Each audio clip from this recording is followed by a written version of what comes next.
Ningependa kusema hivi ya kwamba leo ni siku kubwa sana, na nimekuja hapa kuweza kumwakilisha gavana wetu mpendwa, Gavana Sakaja, kwa kuona hii mradi ambao imeweza kujengwa under World Development Fund.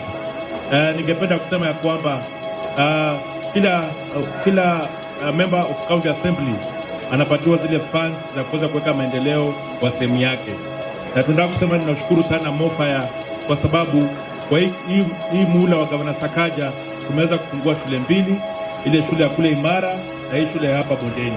Tumpigieni makofi kwa kazi nzuri ambayo amefanya. Unajua gavana anaweza toa hiyo allocation ya hiyo pesa na mtu aweze kukosa kuzingatia na ile mambo ambayo inaweza kusaidia iko instrumental kwa community. Na Mofaya ameona ya kwamba ni vizuri tuweze kujenga hawa watoto wetu wa chekechea, na ndiposa tunasema ni vizuri sana kuinvest kwa watoto wadogo.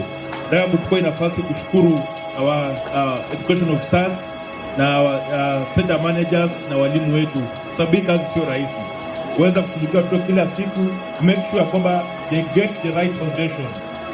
Getting the right foundation is the best of everything in life. So hii foundation ambayo mnapatia watoto siku ya leo ni kitu ambayo ni ya muhimu sana, na Mwenyezi Mungu aweze kuwabariki kwa ile kazi nzuri ambayo mnafanya.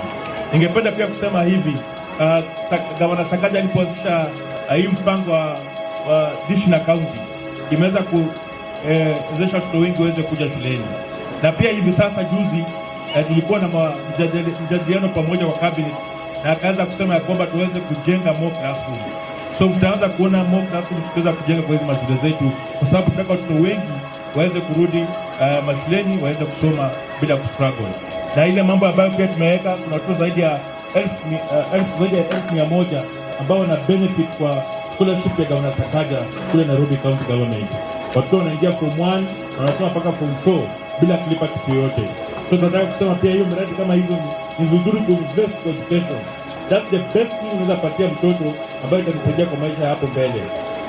Hivyo pia ningependa kusema ya kwamba ile kitu ambayo ni maana sana, center manager na walimu wetu na pia shule yetu ya Bondeni, there must be a seamless process ya kuweza kushirikiana kwa sababu ya watoto wetu.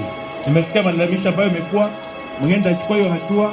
Nitaongea na education Nairobi Regional Director Madam Lesuda, tutakuja hapa tuweze kuwa na hii shule, tuweze kusema ya kwamba watoto wote ni wetu, watoto ambao tuko nao wote ni wa Nairobi County.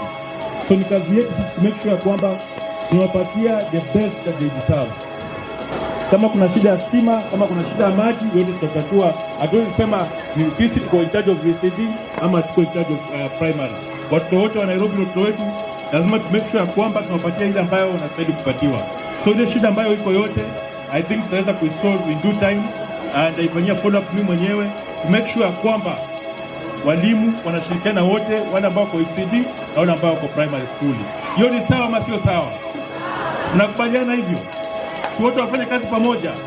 Hakuna haja ya kuwa na ile kugawanyika, hakuna haja ya kupigana, hakuna haja ya kuwa na mzozo, sababu watu wakimaliza hapa lazima waingie pia kwa shule hapa wapatiwe priority. So lazima kuwa na hiyo seamless process. Na pia hivyo ningependa kusema hivi, walimu wetu ambao wanashirikia watoto wetu, nataka kuambia kwamba kwa sababu ya the new curriculum ambayo tuko nayo, na nataka kuwashukuru sana kwa sababu tunaona a lot of creativity hapa. Muendelee kueneza hiyo sana, so that's where the world is going. Make sure kwamba watoto wanaweza kutunga shairi, watoto wanaweza kuwa kwa creative industry, watoto wanaweza kuwa identify their competence, their talent mapema, na tunaweza kuikuza wote pamoja. Sitaki kuongea mengi kufika hapo. Nikiwa tu hapa niliweza kushirikiana na Gavana Sakaja, nikamwambia niko hapa, akasema nikifika hapa niweze kuleta salamu zake. Mnapokea salamu za Gavana Sakaja? Mnapokea? Mnapenda gavana? Mnampenda? Sasa mimi nitarudi nimwambie aje? Nimwambie aje? Ako sawa? Mnampenda? Nitapeleka hizo salamu zake, tambulishe hizo salamu, nimwambie wakazi wa Kayole Central wanampenda, mpakasi wote wanampenda, na pia sisi make sure kwamba tunaleta miradi kwa hii sehemu ya huku. Sina mengi ya kusema. Mwenyezi Mungu awabariki, muone wakati mzuri, watoto msome kwa bidii. Mtasoma kwa bidii, hamtasumbua, mtasoma kwa bidii. Mungu awabariki. Asante, ni hayo tu kwa leo. Asante.